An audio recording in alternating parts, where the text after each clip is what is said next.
Всем привет! Сегодня у нас ночной выпуск, и именно снимаю ночью, потому что суть этого видео рефлекторная краска или рефлектив. То есть, тема очень сложная, и больше в какое время суток я не смогу вам показать, чтобы вам было понятнее. Я вот так вот включу, и вы сразу же поймете, о чем речь. Для кого-то, может быть, это какие-то светяшки или просто по приколу, но для меня это такая тема, которая может иногда просто спасти вам жизнь, потому что вы сами понимаете, сейчас очень длинные ночи, очень мало света, везде ничего не освещает, а вот эта тема, возможно, уберегет вашу жизнь. И сегодня мы попробуем с вами вручную сделать именно подобного рода надписи. Я уже сделал, видите, сколько я уже тут протестировал. Это все далось мне через пот и труд, а я уже вам показываю конечный результат. Вам, как обычно, повезло. Сейчас я включу свет, и мы поподробнее поговорим. И чтобы нам сделать наш рефлектив, нам нужно знать, из чего вообще сделан он. А тут всего лишь два компонента. Это светоотражающий пигмент, если кто-то заметил или не заметил, тут маленькие частицы, как блески, это кварц или стеклошарики, или так, как хотите, так называйте, различной фракции. И клей, либо лак, который фиксирует именно наш, получается, пигмент на кроссовках. И получается, я советую, если вы будете делать, можно делать хоть где, хоть на ткани, хоть на кроссовках, хоть на велосипеде, хоть на чем угодно. То есть различного рода материалы, различного рода лак, и либо фиксирующий какой-то компонент. Серый есть и белый светоотражающий пигмент. Вот у меня получается два порошка, вот белый и вот серый. Серый, я вам сразу же скажу, если кто опять же не заметил, намного лучше светит, чем белый. Вот здесь вот идет белый. Он чем хорош? То есть он не серый, он на любой поверхности крепится, но получается поверхность остается такой же по своей цветовой гамме. В основном такой же. То есть здесь видно, что он мелкой фракции, но вот сами посмотрите, сейчас я вот включу, получается, вспышку, и вот, он горит, но не так, как здесь. Здесь вообще, посмотрите, вообще жестко. И вот наши пигменты. То есть вот пигмент. И вот пигмент, вот это вообще, видите, мелкие частицы. И вот еще бывает светоотражающая лента. Она обычно на металл, на велосипеды и им подобные можно лепить. Насчет лака я лично беру, получается, акриловый лак на водной основе. Можно взять глянцевый, можно матовый или полуглянцевый, это уже как хотите. Сам по себе он, если его открыть, он у нас белого цвета, но когда он высыхает, он становится прозрачный. Бывают еще всякие лаки. Я также такой использовал, получается, это дорогущий, то есть он вообще практически прозрачный. Там немножко сболтать, я не знаю, как он сейчас, но он немножко белый, но в основном он такой по большей степени прозрачный. Короче, различные лаки можно использовать, не просто лак, можно использовать лак, видите, сейчас сфокусируется, для ткани, да, и по коже именно клей, лак клей идет. То есть, а вот эти уже такие более, так сказать, универсальные. Если вам для ткани надо, то для ткани берется уже такой подобный план. То есть вы смотрите уже сами, это все в зависимости от того, что вам нужно. То есть вы тупо смешиваете в пропорции, нам надо по граммам 10 грамм лака и 3 грамма светоотражающего пигмента, и доводите потом состояние до определенной вязкости. Вязкость должна быть, то есть сам конечный состав должен быть не какой-то там жидкий, но и не какой-то прям дико густой. Он должен быть такой среднего плана. Давайте я вам покажу, как я делаю. В идеале наш лак должен быть весьма эластичный. В принципе, беспонтовый лак таким не будет, поэтому не скупитесь, лак есть лак. Берем пигмента, добавляем и тщательно перемешиваем это дело до однородной массы. Потом посмотрим, если будет много, то добавляем. То есть я уже сыплю на глаз, потому что я уже много раз разводил. Наш состав готов. Перед тем, как что-то делать, я вам советую потренироваться на каких-то, я не знаю, пакетах различного рода. То есть, чтобы сделать именно, нам надо четкую линию, без всяких там, не знаю, разводов и так далее. Я вам советую вообще делать если на кроссовках, в тех местах, где нету сгибов, то есть это обычно пятки, логотипы, ну и так далее. И потренироваться.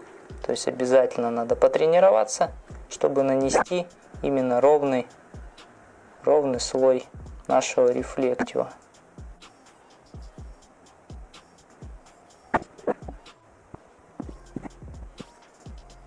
Буквально ждем пару минут, ну и в принципе у нас получается вот такая вот картинка, которая уже в принципе готова к использованию. Вот так вот поставим и сейчас поглядим, что у нас получилось. Ну и вот у нас такая вот светоотражающая получилась вставка. Весьма-весьма неплохо сделано, но самый главный момент, видите, если может присмотреться, что как-то все не особо равномерно светится. Ну и так и будет, потому что здесь самое главное, когда наносите кистью, если вы раз уже нанесли, чуть-чуть подсохло, повторно раз уже не наносите, вы просто одним делом закроете другое. То есть светоотражающий пигмент друг на друга, если накладывается, все, вы просто тупо получите краску, но не будет ничего отражать. То есть вам надо равномерно нанести вам. Это то же самое, что я, допустим, залью лаком и сверху посыплю, и вот тогда будет самый ништяк. Как делают вот здесь, вот именно здесь так и делают, скорее всего. Ну или, допустим, там получается аэрозольного баллона делают, что у них все равномерно получается. Вручную же супер идеально не нанесете. Поэтому если вам нужен серый цвет, то берите серый, он хорошо свет отражается. Если вам нужно сохранить поверхность, то вам нужно использовать белый светоотражающий пигмент, но помните, что белый он хуже светоотражается. Если приглядеться, то возможно вы заметите, что видите, как-то не особо равномерно нанесено. Это как бы вот именно вот я про то говорю. Вот это черное получилось, это вот я нанес, потом повторно нанес, и получилась вот такая вот тема. Самое лучшее, да, это вот внизу у меня получилось, но на белой поверхности именно серый светоотражающий пигмент смотрится, ну, довольно-таки своеобразно. А на белом, скорее всего, лучше белый. Я вот изначально, вот видите, хотел надпись Nike нанести, но у меня не получилось. То есть надо было там размешивать очень-очень хорошо. А вот уже более сверху надписи, вот они уже светятся, но не так хорошо, допустим, как эти. Потому что, ну вот я не знаю, может быть сейчас не будет видно. Ну вот, вы сами все видите. Вот, это получается пленка у меня налеплена, вот здесь вот белый как светится, вот это вообще не светится, потому что здесь как тупо краска получилась.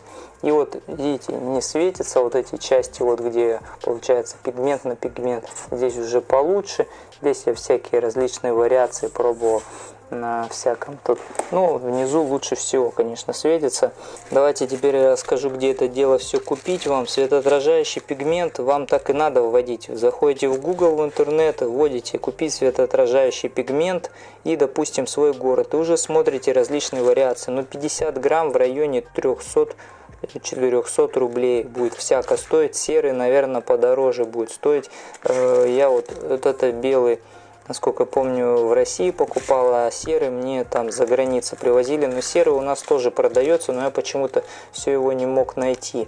Лак, ну, не знаю, ценник разный, от 100 там, рублей и выше.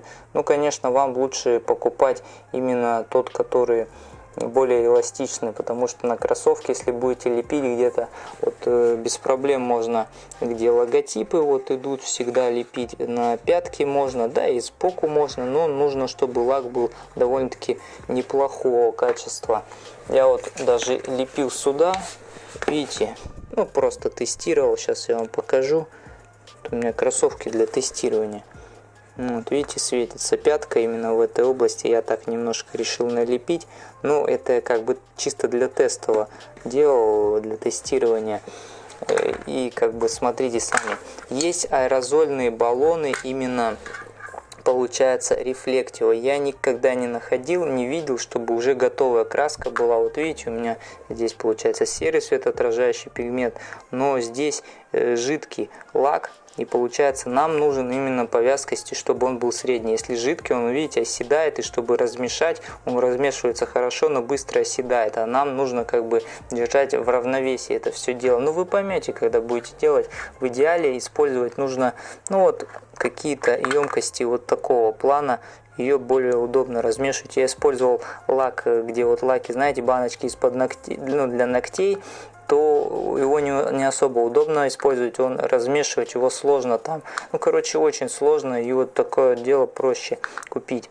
Вот именно аэрозоли есть такого плана, то есть готовые я не видел вот такие. А вот аэрозоли есть куча различных аэрозолей, там 400-500 рублей. Это если вам надо что-то объемное покрасить, допустим, столбы какие-то, я не знаю, знаки, дверь, там еще вы что-то хотите, там, уж велик или еще как-то перекрасить. Ну, короче, такие объемные моменты, то можно взять аэрозоль.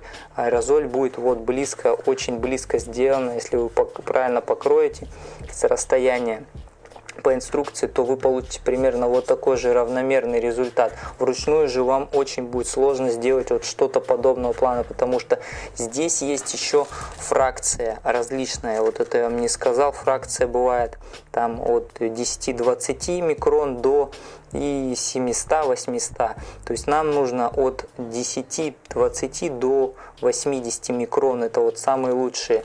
То есть фракции 200, 300, 400, 500, 700. Они дешевые, но они не подойдут к нам, потому что там уже крупные частички. А это идет именно уже для дорожных знаков, используют для разметки дорожной. Это нам не пойдет, там уже фракция большая, то есть крупные частички. А нам нужны именно мелкие. Вот мелкие частицы в аэрозолях.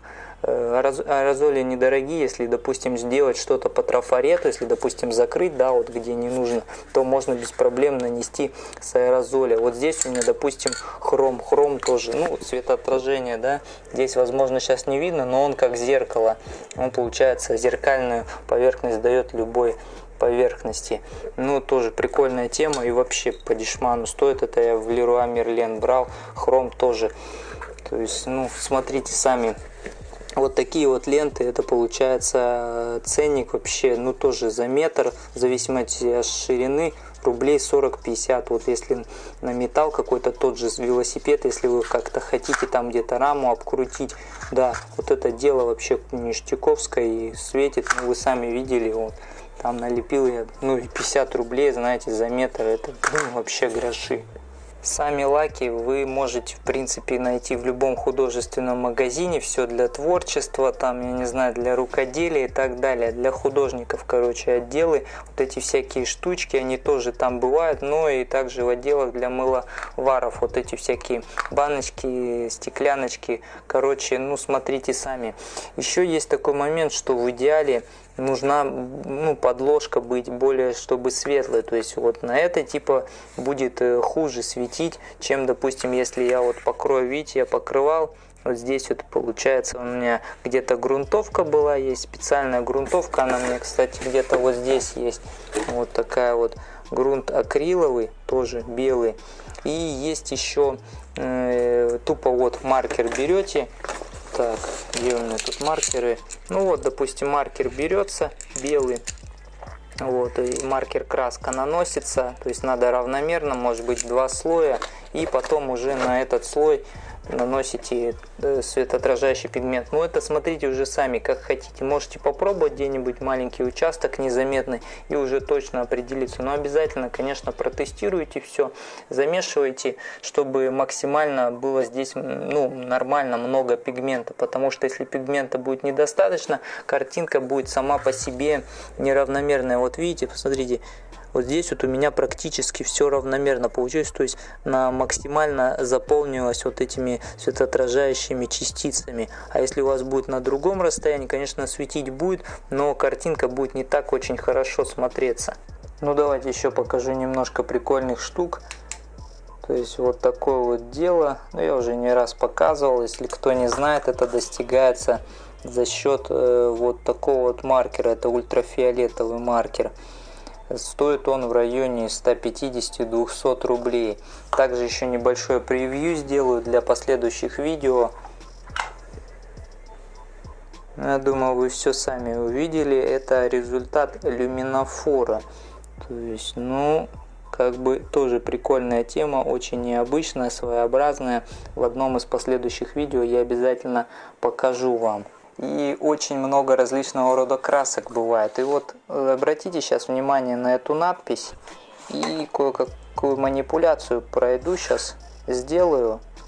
И вы пока посмотрите на нее.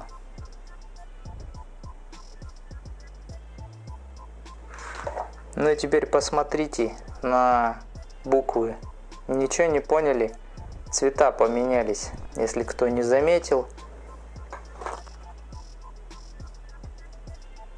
Ну, я думаю, в принципе, теперь будет все отчетливо видно, а там теперь опять другой цвет стал.